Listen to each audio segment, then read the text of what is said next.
നമസ്കാരം, എല്ലാവരും ഓക്കെ അല്ലേ? ഇന്ന് പറയാൻ പോകുന്ന കഥ സുഴൽ ദ വോർട്ടെക്സ് എപ്പിസോഡ് 5. അപ്പോ ആരംഭിക്കലാങ്ങളാ.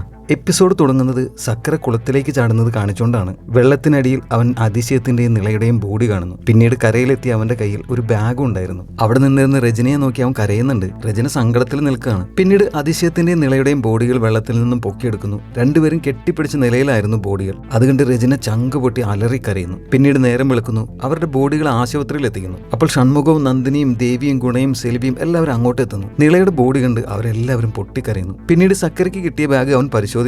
അത് നിളയുടെ ബാഗായിരുന്നു. അപ്പൊ നന്ദിനി അങ്ങോട്ട് വരുന്നു. സക്കരയ്ക്ക് ബാഗിൽ നിന്ന് ഒരു പ്രഗ്നൻസി കിറ്റ് കിട്ടുന്നു. അത് കണ്ട് അവൻ ഇനി ഇതുകൊണ്ടാണോ അവർ സൂയിസൈഡ് ചെയ്തതെന്ന് ചോദിക്കുന്നു. പിന്നീട് ഡോക്ടർ സക്കരയെ പോസ്റ്റ്മോർട്ടം റൂമിലേക്ക് വിളിക്കുന്നു. അവിടെ വെച്ച് ഡോക്ടർ ഞെട്ടിക്കുന്ന 2 കാര്യങ്ങൾ പറയുന്നു. ഒന്ന്, അവരുടെ മരണം ആത്മഹത്യയല്ല, കൊലപാതകമാണ്. രണ്ടുപേരുടെയും കഴുത്തറത്താണ് കൊലപ്പെടുത്തിയിരിക്കുന്നത്. കത്ത് പോലെയുള്ള മൂർച്ചയുള്ള ഏതോ ഒരു ആയുധമാണ് രണ്ടുപേരുടെയും കഴുത്തറക്കം ഉപയോഗിച്ചിരിക്കുന്നത്. കെട്ടിപ്പിടിച്ചാണ് രണ്ടുപേരും മരിച്ചത്. ലങ്സിൽ വെള്ളമില്ല. അതിനർത്ഥം കൊല ചെയ്തതിന് ശേഷം കൊലയാളി അവരെ ക്വാറിയിലെ വെള്ളത്തിൽ തള്ളിയിട്ടതാണ്. അപ്പൊ കരയിൽ വെച്ച് ഏതെങ്കിലും തരത്തിലുള്ള മൽപ്പിടുത്തം നടന്നിരിക്കും. പക്ഷേ വെള്ളത്തിൽ കിടന്നതിനാൽ കൊലയാളിയുടെ DNA സാമ്പിൾ ഒന്നും കിട്ടിയിട്ടില്ല. മരണം നടന്നിട്ട് 3 ദിവസമായി. അന്നാണ് അവരെ കാണാതായത്. 3 ദിവസം കഴിഞ്ഞിട്ടും ബോഡിക്ക് ഒന്നും സംഭവിക്കാത്തതിന് കാരണം ആ കുളം കരിങ്കൽ ക്വാറിയിലാണല്ലോ. അപ്പൊ അതിലുള്ള കെമിക്കലുകൾ മൂലമാണ്. രണ്ടാമത്തെ കാര്യം, നിള ഗർഭിണിയായിരുന്നു. അതിശയത്തിന്റെ DNA സാമ്പിൾ പരിശോധനയ്ക്ക് ചെന്നൈക്ക് അയച്ചിട്ടുണ്ട്. 2 ദിവസത്തിനുള്ളിൽ റിസൾട്ട് വരുമെന്ന് ഡോക്ടർ പറയുന്നു. ഇതെല്ലാം കേട്ട് അവരുടെ അച്ഛനും അമ്മയോടും എല്ലാം ഇതെങ്ങനെ പറയും എന്ന സംശയത്തിൽ നിൽക്കുകയാണ് സക്കര. പക്ഷേ പറയാതെ നമുക്ക് വേറെ വഴിയില്ലെന്ന് ഡോക്ടർ പറയുന്നു. അങ്ങനെ പുറത്തു വന്ന സക്കര 2 ഫാമിലിയോടും അവരുടെ മക്കളുടെ മരണം കൊലപാതകമാണെന്ന് സത്യം പറയുന്നു. അടുത്ത സീനിൽ അതിശയത്തിന്റെയും നിളയുടെയും ബോഡികൾ 2 ആംബുലൻസുകളിൽ കയറ്റി രണ്ടുപേരുടെ വീടുകളിലേക്ക് കൊണ്ടുപോകുന്നു. പിന്നീട് ത്രിലോക് അതിശയത്തിന്റെ വീട്ടിലെത്തി വടിവേലുവിനെ കണ്ട് എന്ത് സഹായം വേണമെങ്കിലും ചോദിച്ചോളം പറയുന്നുണ്ട്. എന്നിട്ട് പിന്നീട് കാറിൽ കയറി പോകാൻ തുടങ്ങിയപ്പോൾ കോദണ്ഡരാമൻ അങ്ങോട്ട് വന്നിട്ട് ത്രിലോകിനോട്, ഭോപ്പാൽ ട്രാജഡി സാറിന് അറിയില്ലേ? 4000 പേരാണ് മരിച്ചത്. അതിന് കാരണം തുരുമ്പായിരുന്നു. അതായത് അവരുടെ മെയിന്റനൻസ് നല്ലതല്ലാത്തതുകൊണ്ട് തുരുമ്പ് മൂലം പൈപ്പ് ലൈനിൽ ഓട്ട വന്നു. അതിലൂടെ പോയിസൺ ഗ്യാസ് പടർന്നാണ് 4000 പേര് മരിച്ചത്. അതുപോലെ നിങ്ങളുടെ കമ്പനിയുടെ മെയിന്റനൻസ് നല്ലതായിരുന്നോ, അത് ചെക്ക് ചെയ്യണമെന്ന് പറഞ്ഞപ്പോൾ ത്രിലോക് ദേഷ്യത്തിൽ അതെല്ലാം പക്കയായിരുന്നു എന്ന് പറഞ്ഞിട്ട് ദേഷ്യത്തിൽ കാറിൽ കയറി പോകാൻ തുടങ്ങിയപ്പോൾ കോദണ്ഡരാമൻ, നിങ്ങളുടെ കമ്പനിയിലെ ഇലക്ട്രിക് വയറിംഗ് എല്ലാം ചെക്ക് ചെയ്യണം. പക്ഷേ എന്തെങ്കിലും പ്രശ്നം കണ്ടുപിടിച്ചാൽ നിങ്ങൾക്ക് ഇൻഷുറൻസ് പൈസ കിട്ടില്ല, അതറിയാമല്ലോ അല്ലേ എന്ന് പറയുന്നു. അപ്പൊ ത്രിലോക് ഒന്നും മിണ്ടാതെ അയാളൊന്ന് നോക്കിയിട്ട് ടെൻഷനിൽ വണ്ടി ഓടിച്ചു പോകുന്നു. അപ്പൊ വീട്ടുമുറ്റത്ത് സക്കരയും വടിവേലും സംസാരിച്ചുകൊണ്ട് നിൽക്കുകയാണ്. അപ്പൊ രജന അങ്ങോട്ട് വന്നിട്ട് ഷൺമുഖത്തിന്റെ വീട് വരെ പോകണമെന്ന് പറയുന്നു. പക്ഷെ വടിവേലുവിനോടൊന്നും മിണ്ടുന്നില്ല. കാരണം മുമ്പ് അവർ തമ്മിൽ ചെറിയൊരു ആർഗ്യുമെന്റ് നടന്നിരുന്നു. സക്കര രജനയും കൂട്ടി പോകുന്നു. അതേസമയം ഷൺമുഖത്തിന്റെ വീട്ടിൽ സേട്ട് വന്നിട്ട് പോകുന്നത് കാണിക്കുന്നുണ്ട്. ഗുണയും മറ്റു സേട്ടിനെ യാത്രയാക്കുന്നു. പിന്നീട് പൂജാരി അങ്ങോട്ട് വരുന്നു. എന്നിട്ട് നിള മയാനക്കൊല ഉത്സവത്തിന്റെ ഇടയിൽ മരിച്ചതുകൊണ്ട് അവളൊരു പുണ്യജന്മമാണ്, അതുകൊണ്ട് അവളുടെ ചിതാഭസ്മം പ്രസാദമായി കൊടുക്കണമെന്ന് പറയുന്നു. അത് കേട്ട് കലിപ്പിലായ ഷൺമുഖം പൂജാരിയുടെ കഴുത്തിന് പിടിക്കുന്നു. ഷൺമുഖം ഒരു നിരീശ്വരവാദിയാണല്ലോ. അപ്പൊ വീടിന് പുറത്ത് സക്കരയും രജനയും വരുന്നത് കാണിക്കുന്നു. ഷൺമുഖത്തിനെ കാണണമെന്ന് രജന പറഞ്ഞപ്പോൾ ഗുണ അവരെ തടയുന്നു. അപ്പൊ പെട്ടെന്ന് അകത്ത് ഒച്ചപ്പാട് കേട്ട് എല്ലാവരും അങ്ങോട്ട് ചെല്ലുന്നു. ഷൺമുഖത്തിനെ നന്ദിനിയും ദേവിയും വീടിനകത്തേക്ക് പിടിച്ചുകൊണ്ട് പോരുന്നു. എന്നാൽ പൂജാരിയും അകത്ത് വന്ന് വീണ്ടും അതേ കാര്യം തന്നെ പറയുന്നു. അപ്പൊ പുറകെ വന്ന് രജന അത് കേട്ട് സക്കരയോട് മരണ വീട്ടിൽ വന്ന് പ്രശ്നം ഉണ്ടാക്കുന്നതിന് അയാൾ അറസ്റ്റ് ചെയ്യാൻ പറയുന്നു. അപ്പൊ പൂജാരി, ഇത് പോലീസ് മാറ്റർ അല്ല, വിശ്വാസത്തിന്റെ ഭാഗമാണ്. ഇതൊരു കന്യകയുടെ ശരീരമാണ്, അതുകൊണ്ട് പറഞ്ഞതുപോലെ ചെയ്തേ പറ്റൂ എന്ന് പറയുന്നു. നിള കന്യകയല്ല, ഗർഭിണിയാണെന്നുള്ള വിവരം വേറെ ആർക്കും അറിയാൻ പാടില്ലല്ലോ. അപ്പൊ രജന ഒരു ചെറിയ പെൺകുട്ടിയുടെ ചിതാഭസ്മം വഴിപാടായി കൊടുക്കണമെന്ന് പറയുന്നത് അവളുടെ അച്ഛൻ കേട്ടുകൊണ്ട് നിൽക്കണോ? ഇനിയും നിങ്ങൾ ഇവിടെ നിന്ന് സംസാരിച്ചാൽ ജാമ്യമില്ലാ വകുപ്പ് ചുമത്തി അകത്തിടും എന്ന് ദേഷ്യത്തിൽ പറയുന്നു. ഷൺമുഖ അത് കേട്ട് രജനയെ നോക്കുന്നുണ്ട്. അവർ തമ്മിൽ എപ്പോഴും ഉടക്കാണല്ലോ. രജന അങ്ങനെ സംസാരിക്കുമെന്ന് അയാൾ പ്രതീക്ഷിച്ചില്ല. അപ്പൊ പൂജാരി ഗുണയോട്, നീയും ഇത് തന്നെയാണോ പറയുന്നത് എന്ന് ചോദിച്ചപ്പോൾ ഗുണ, അണ്ണൻ ഇപ്പൊ പോ, ഞാൻ പിന്നെ അമ്പലത്തിലേക്ക് വരാം എന്ന് പറഞ്ഞപ്പോൾ പൂജാരി കൊടിയേറ്റത്തിന് ചെയ്ത പോലെ വരാമെന്ന് പറഞ്ഞിട്ട് വരാതിരിക്കരുത് എന്ന് പറഞ്ഞപ്പോൾ ഞാൻ ഉറപ്പായിട്ടും വരാം എന്ന് പറഞ്ഞ് പൂജാരിയെ സമാധാനിപ്പിച്ച് പറഞ്ഞു വിടുന്നു. പൂജാരി രജനെ ഒന്ന് നോക്കിയിട്ട് പോകുന്നു. രജനയും അയാളെ കലിപ്പിൽ നോക്കുന്നുണ്ട്. എന്നിട്ട് അവൾ ഷൺമുഖത്തിനോട് ഒന്ന് സംസാരിക്കണമെന്ന് പറയുന്നു. അത് കേട്ട് ഷൺമുഖ അത്ഭുതത്തിൽ രജനയെ നോക്കുന്നു. അപ്പൊ പുറത്ത് വെച്ച് സക്കര ഗുണയോട് ഇന്ന് ഉത്സവത്തിന് പോകുന്നുണ്ട് എന്ന് ചോദിക്കുന്നു.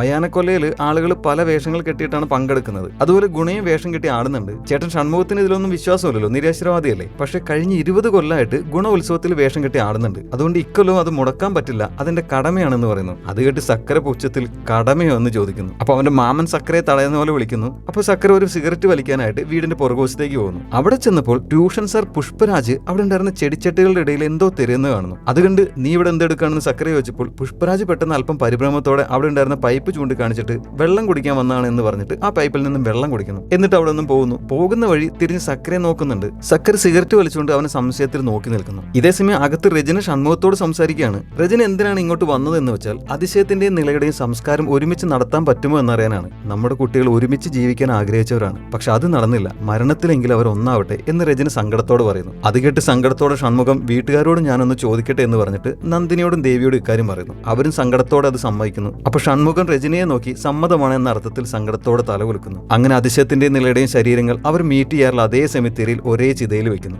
ഈശ്വരൻ അവിടെ സങ്കടത്തിൽ എന്തൊക്കെയോ പറഞ്ഞ് കരഞ്ഞുകൊണ്ടിരിക്കുന്നുണ്ട്. അങ്ങനെ ഷൺമുഖം രജനിയും കൂടി ചിതയ്ക്ക് തീ കൊളുത്തുന്നു. എല്ലാവരും ഭയങ്കര സങ്കടത്തിലാണ്. അപ്പൊ ഇതിനിടയിൽ പുഷ്പരാജ് പതുക്കെ അവിടെ നിന്നും പോകുന്നത് സക്കര കാണുന്നു. അവനുടനെ പുഷ്പരാജിനെ ഫോളോ ചെയ്യുന്നു. പുഷ്പരാജ് പോയത് ഷൺമുഖത്തിന്റെ വീട്ടിലേക്ക് തന്നെയായിരുന്നു. എന്നിട്ട് അവൻ വീടിന്റെ പുറകിൽ ആദ്യം എന്തോ പരിശോധിച്ചുകൊണ്ടിരുന്ന ചെടിച്ചട്ടികൾക്കിടയിൽ തന്നെയെന്ന് വീണ്ടും എന്തോ തപ്പിക്കൊണ്ടിരിക്കുകയാണ്. സക്കര മറഞ്ഞു നിന്നത് നോക്കുന്നുണ്ട്. പെട്ടെന്ന് സക്കരയുടെ ഫോൺ റിങ് ചെയ്യുന്നു. അത് കേട്ടെന്ന് പുഷ്പരാജ് പെട്ടെന്ന് ഓടിക്കളയുന്നു. സക്കര പുഷ്പരാജിനോട് നിൽക്കാൻ പറഞ്ഞ് പുറകെ ഓടുന്നു. എന്നാൽ പുഷ്പരാജ് നിൽക്കാതെ ഏതൊക്കെയോ വഴിയിലൂടെ ഓടി അവന്റെ ബൈക്ക് എടുത്ത് അവിടെ നിന്ന് എസ്കേപ്പ് ആവുന്നു. സക്കര പുറകെ ഓടിയെത്തിയപ്പോഴേക്കും അവൻ ദൂരത്ത് എത്തിയിരുന്നു. അതുകൊണ്ട് സക്കര നിരാശയിലാവുന്നുണ്ട്. എന്നിട്ട് അവൻ പെട്ടെന്ന് ഫോൺ എടുത്ത് കോൺസ്റ്റബിളിനെ വിളിച്ച് പുഷ്പരാജിന്റെ ബൈക്കിന്റെ കളറും നമ്പറും പറഞ്ഞു കൊടുത്ത് എല്ലായിടത്തും ഇൻഫർമേഷൻ കൊടുത്ത് 1 മണിക്കൂറിനകം അവനെ പിടിക്കണമെന്ന് പറയുന്നു. എന്നിട്ട് അവൻ ഷൺമുഖത്തിന്റെ വീട്ടിലേക്ക് തിരിച്ചു ചെന്ന് പുഷ്പരാജ് തിരഞ്ഞുകൊണ്ടിരുന്ന ചെടികൾക്കിടയിൽ അവൻ എന്താണ് തപ്പിക്കൊണ്ടിരുന്നത് എന്ന് നോക്കുന്നു. അങ്ങനെ കമഴ്ത്തി വെച്ചിരുന്ന ഒരു ചെടിച്ചട്ടിക്കടിയിൽ നിന്നും ഒരു ചുവന്ന തുണിയിൽ പൊതിഞ്ഞ നിലയിൽ നിളയുടെ മൊബൈൽ ഫോൺ സക്കരയ്ക്ക് കിട്ടുന്നു. അപ്പൊ അതാണ് പുഷ്പരാജ് തിരഞ്ഞുകൊണ്ടിരുന്നത്. നിളയുടെ മൊബൈൽ ഫോണും പുഷ്പരാജും തമ്മിൽ എന്താണ് ബന്ധം? അങ്ങനെ അടുത്ത സീനിൽ നിളയുടെ ഫോൺ അൺലോക്ക് ചെയ്യാനുള്ള ശ്രമത്തിലാണ് സക്കരയും നന്ദിനിയും. പല പാസ്വേഡ് അടിച്ചു നോക്കിയെങ്കിലും അതൊന്നും ആയിരുന്നില്ല. അവസാനം നന്ദിനി പാസ്വേഡ് കണ്ടുപിടിക്കുന്നു. അത് ഷൺമുഖത്തിന്റെ ബർത്ത്ഡേ ആയിരുന്നു.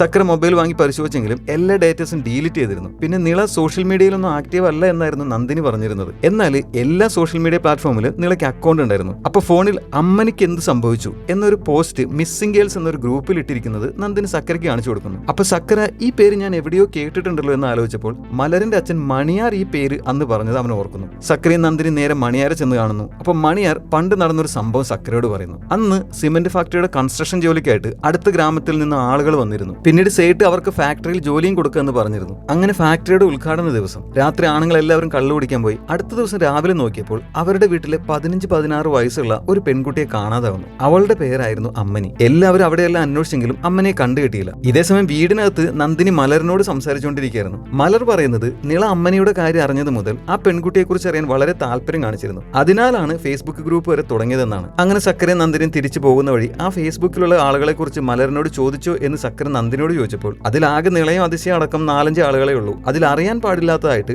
ഡോക്ടർ ഡെവിൾ എന്നൊരു പ്രൈവറ്റ് അക്കൗണ്ട് മാത്രമേ ഉള്ളൂ എന്ന് നന്ദിനി പറയുന്നു. അപ്പൊ ആ അക്കൗണ്ടിനെ കുറിച്ച് അന്വേഷിക്കാമെന്ന് സക്കര പറയുന്നു. ഇതേസമയം പുഷ്പരാജിന്റെ വീട്ടിൽ അന്വേഷിക്കാൻ പോയ ഒരു കോൺസ്റ്റബിൾ സക്കരയെ വിളിച്ചിട്ട് പുഷ്പരാജ് ഒരു ബാച്ചിലർ ആണ്, പക്ഷേ അവന്റെ തലയണയുടെ അടിയിൽ നിന്നും ഒരു ബ്രാ കിട്ടിയെന്ന് പറയുന്നു. സക്കര ഉടനെ വരെ എന്ന് പറഞ്ഞ് ഫോൺ വെക്കുന്നു. പക്ഷെ അപ്പൊ വേറൊരു കോൺസ്റ്റബിൾ വയർലെസ്സിൽ വിളിച്ച് പുഷ്പരാജിന്റെ ബൈക്ക് മയാനക്കൊല ഉത്സവം നടക്കുന്ന എൻട്രൻസിൽ കണ്ടു എന്ന് പറയുന്നു. സക്കര ഉടനെ കറക്റ്റ് ലൊക്കേഷൻ അയക്കി എന്ന് പറഞ്ഞിട്ട് അങ്ങോട്ട് ചെല്ലുന്നു. ഇന്ന് ഉത്സവത്തിന്റെ 6ാം ദിവസമാണ്. ഇന്ന് വേഷം കെട്ടിയ അടൻ ഗുണയുണ്ട്. സക്കരയെ കാണിക്കുമ്പോൾ അവൻ നേരെ അവന്റെ വീട്ടിലേക്ക് ചെല്ലുന്നു. എന്താ പറ്റിയെന്ന് അറിയാതെ നന്ദിനി അവന്റെ പുറകെ ചെല്ലുന്നുണ്ട്. സക്കര വീട്ടിലേക്ക് വന്നത് അവന്റെ തോക്കെടുക്കാനായിരുന്നു. പുറകെ നന്ദിനി മുറിയിലേക്ക് വന്ന് പെട്ടെന്ന് അമ്മയെ കണ്ട് പുഞ്ചിരിച്ചിട്ട് സുഖമല്ലേ അമ്മ എന്ന് ചോദിച്ചപ്പോൾ അമ്മ പതുക്കെ തലയാട്ടുന്നു. സക്കര അലമാരയിൽ നിന്ന് തോക്കെടുത്ത് അരയിൽ വെക്കുന്നു. നന്ദിനി അത് നോക്കി നിൽക്കുന്നുണ്ട്. എന്നിട്ട് അവർ അവിടെ നിന്ന് ഉത്സവപ്പറമ്പിലേക്ക് പോകുന്നു. ഗുണ അപ്പോഴും അവിടെ വേഷം കെട്ടി ആടിക്കൊണ്ടിരിക്കുകയാണ്. സക്കര പുഷ്പരാജിന്റെ ബൈക്ക് ഇരുന്ന സ്ഥലത്തേക്ക് ചെല്ലുന്നു. കോൺസ്റ്റബിൾ അവിടെയുണ്ട്. നന്ദിനിയോട് കോൺസ്റ്റബിളിന്റെ കൂടെ അവിടെ നിന്നിട്ട് പുഷ്പരാജ് ബൈക്ക് എടുക്കാൻ വന്നാൽ എന്നെ കോൾ ചെയ്യുമെന്ന് പറഞ്ഞിട്ട് ഉത്സവത്തിന്റെ ഇടയിലേക്ക് പോകുന്നു. എന്നിട്ട് ആളുകളുടെ ഇടയിൽ മുഴുവൻ അന്വേഷിച്ചപ്പോൾ പെട്ടെന്ന് അവൻ ആളുകളുടെ ഇടയിൽ കൂടി ആരെയോ ഫോണിൽ വിളിച്ചുകൊണ്ട് നടന്നു പോകുന്ന പുഷ്പരാജിനെ കാണുന്നു. സക്കർ ഓടിച്ചെന്ന് പുഷ്പരാജിനെ പിടിച്ച് ഇടിച്ച് താഴെ ഇടുന്നു. എന്നിട്ട് അവന്റെ മേലെ കയറിയിരുന്ന് വീണ്ടും ഇടിക്കാൻ വന്നപ്പോൾ പെട്ടെന്ന് സക്കരയുടെ കയ്യിൽ ആരോ കയറി പിടിക്കുന്നു. സക്കര നോക്കിയപ്പോൾ അത് സെൽവിയായിരുന്നു. പിന്നീട് അവർ ചോദ്യം ചെയ്യുന്നു.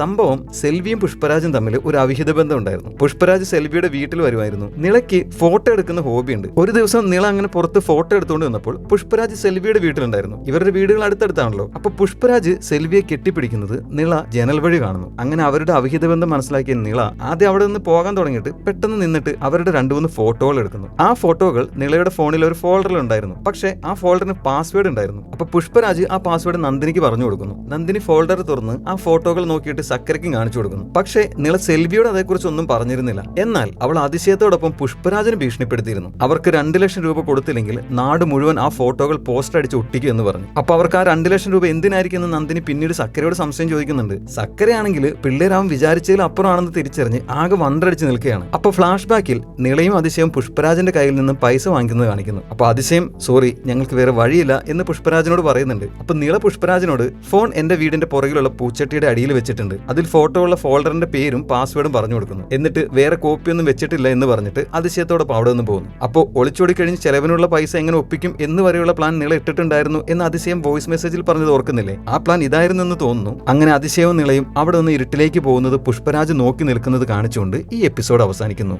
The end.